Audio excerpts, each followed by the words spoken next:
За одоо та бүхэндээ 2026 онд боловсролын салбарт гарч буй өөрчлөлтүүдийн талаар мэдээлэл хүргэе. Эхнийх нь болохоор цэцэрлэг сургуулийн бүртгэлийн хувиар өөрчлөгдсөн гэж байна. Эх хичээлийн жилд 1-р ангид орох хүүхдүүдийн сургуулийн бүртгэл 1-р сарын 15-наас 2-р сарын 15-ны хооронд үргэлжилнэ гэж байна. Уг нь бол хавар идэв штэ тий. Тэнгүүтийн наашилсан биш үсэн анхаараарай. За харин цэцэрлэгийн бүртгэл 3-р сарын 15-наас 4-р сарын 15-ны хооронд үргэлжлэх юм байна. За 3 нас хүрсэн хүүхдийг цэцэрлэгт хамруулах тухай. За энэ хуулийн талаар өмнө нь би бас та бүхэндээ мэдээлж ирсэн. Гэхдээ яг хуулийн бүрэн хэрэгжилт нь 2026 оны 1-р сарын 1-ээс эхэлж байгаа болохоор дахиад сануулъя. Хичээлийн жил эхэлснээс хойш 3 нас хүрсэн хүүхэд тэр даруйдаа цэцэрлэгт хамрагдах хууль ёсны эрхтэй болж байгаа. За хэрв багтаамжийн асуудлаас болоод цэцэрлэгт орж чадахгүй бол харьяаныхан засаг захиргаанаас хүүхдийн бүлэг буюу детская скупинад манайхаар нөгөө өдөр өнжүүлэх гэсэн үг тийм.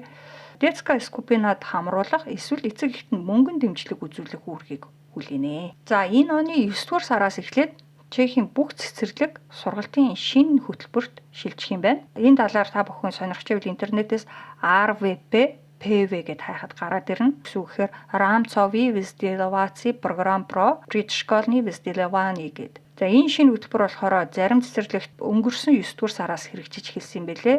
Харин 26 оны 9-р сараас албан ёсоор бүх цэцэрлэгт нэвтрэнэ. Энэ хөтөлбөр нь хүүхдийг сургуульд ороход бүрэн бэлэн болгоход чиглэсэн одоо бие бэлдэр, сэтгэл зүй, нийгмийн харилцаа, оюун санааных нь хувьд гэд бүх талаар нь бүрэн бэлтгэж чиглэсэн гэж. За энэ оноос бас сургуулийн цайны газрын хоолны материалд өөрчлөлт орж байгаа юм байна. Илүү шин соргог, ногоо цагаан орсон, илүү тийм эрүүл хүнс түлхүү оруулахаар босон гэж.